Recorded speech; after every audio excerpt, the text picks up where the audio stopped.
काली संघ तरफ आम नीतिगत निष्पत्ति है आमर सुरक्षा दृष्टि आम समस्त राज्यर समस्त पेट्रोल पंप सकाळ सकाळ 6 संध्या 6टा पर्यंत बंद रखिबु से जनसाधारण को असुविधा आम दुखित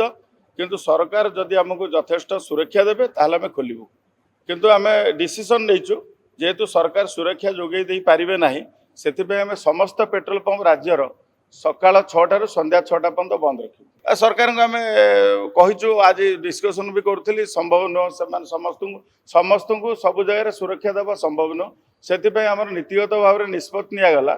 जे आम सकाळ 6 संध्या 6टा पर्यंत बंद रखिबु ना स्ट्राइक समर्थन आम करूनु आमर निजर सुरक्षा दृष्टि आम बंद करूँ स्ट्राइक समर्थन आमर कौन आमर निजर सुरक्षा दृष्टि आम बंद करूँ पेट्रोलियम प्रोडक्ट डेली 100 कोटी टका मिनिमम खर्च ये 100 कोटी ऊर्ध होली क्षति हम समस्त 3टाक डिपो भी काली प्रोडक्ट ये करें ऑपरेट करें आउ समस्त पेट्रोल पंप बंद रहा सकाळ 6 संध्या 6 टोटाल ओडिशा रे 3000 पाखापाखि अच्छे टोटाल।